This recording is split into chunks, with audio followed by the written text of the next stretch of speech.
কুরবানি ইসলামের একটি গুরুত্বপূর্ণ বিধান। ইসলামে হিজরি ক্যালেন্ডারের জিলহজ মাসের 10 তারিখ সকাল থেকে 12 তারিখ সূর্যাস্ত পর্যন্ত কুরবানি করার সময় নির্ধারিত। এদিনে বিশ্বজুড়ে মুসলমানরা আল্লাহর সন্তুষ্টি অর্জনের জন্য কুরবানি দিয়ে থাকেন। আল্লাহ তাআলা বলেন, আল্লাহর কাছে তাদের গোশত পৌঁছে না, আর তাদের রক্তও না, বরং তার কাছে তোমাদের তাকওয়াই পৌঁছে।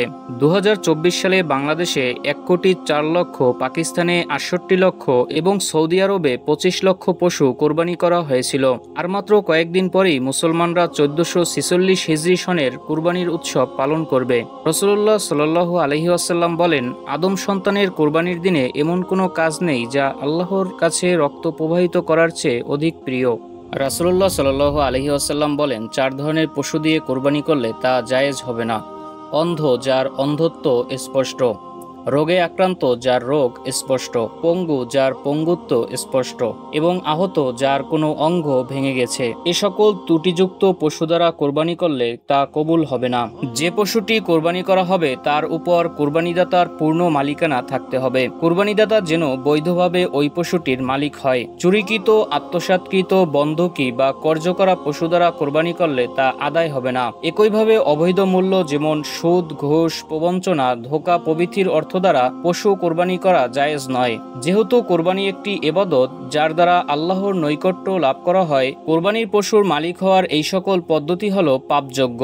আর পাপ করার মাধ্যমে কোনো প্রকার নৈকট্য লাভ করা সম্ভব নয়, বরং তাতে দূরত্ব সৃষ্টি হয়। রাসূল সাল্লাল্লাহু আলাইহি ওয়াসাল্লাম বলেন, আল্লাহ পবিত্র, তিনি পবিত্র ব্যতীত অন্য কিছু গ্রহণ করেন না। মৃত ব্যক্তির পক্ষ থেকে কোরবানি। কোরবানি যথাসময়ে জীবিত ব্যক্তির তরফ থেকে হওয়া বাঞ্ছনীয়। ইচ্ছে করলে মৃত ব্যক্তির পক্ষ থেকেও কোরবানি করা যেতে পারে। হযরত আয়েশা রাদিয়াল্লাহু তাআলা আনহা থেকে বর্ণিত, এক ব্যক্তি রাসূল সাল্লাল্লাহু আলাইহি ওয়াসাল্লামের কাছে এসে জিজ্ঞেস করল, হে রাসূল, আমার মা হঠাৎ ইন্তেকাল করেছেন, কোনো ওসিয়ত করে যেতে পারেননি। আমার মনে হয় তিনি কোনো কথা বলতে পারলে কোনো ওসিয়ত করে যেতেন। আমি যদি এখন তার পক্ষ থেকে সদকা করি তাতে কি তার সওয়াব হবে? রাসূল সাল্লাল্লাহু আলাইহি ওয়াসাল্লাম উত্তর দিলেন, হ্যাঁ, তবে একথাও মনে রাখতে হবে যে নিজের ওয়াজিব হওয়া কোরবানিকে বাদ দিয়ে মৃত ব্যক্তির নামে কোরবানি করা যাবে না। রাসূল সাল্লাল্লাহু আলাইহি ওয়াসাল্লামের তরফ থেকে কোরবানি। তিরমিজি ও আবু দাউদে আলী রাদিয়াল্লাহু তাআলা আনহু হতে বর্ণিত একটি হাদিস আছে, রাসূল সাল্লাল্লাহু আলাইহি ওয়াসাল্লামের পক্ষ থেকে হযরত আলী রাদিয়াল্লাহু তাআলা আনহু কোরবানি করতেন।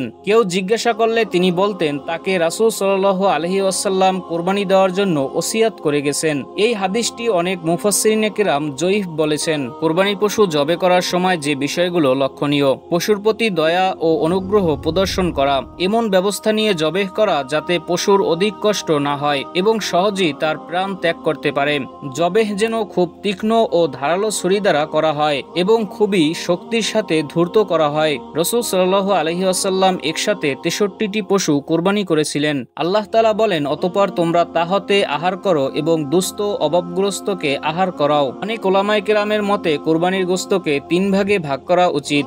1 ভাগ নিজে খাবে, 1 ভাগ দারিদ্রকে দান করবে এবং 1 ভাগ উপহার হিসেবে আত্মীয় স্বজন, বন্ধুবান্ধব ও পাড়া প্রতিবেশীদের দান করবে। কোনো ব্যক্তি ইচ্ছে করলে পরিবারের জন্য প্রয়োজনীয় গোশত রেখে বাকি গোশত বন্টন করে দিতে পারবে। আল্লাহ তাআলা আমাদের সবাইকে ইখলাসের সাথে একমাত্র তারই সন্তুষ্টির লক্ষ্যে কোরবানি ও সকল ইবাদত করার তৌফিক দান করুন। আমাদের চ্যানেলে নতুন হলে সাবস্ক্রাইব করে আমাদের সাথেই থাকুন।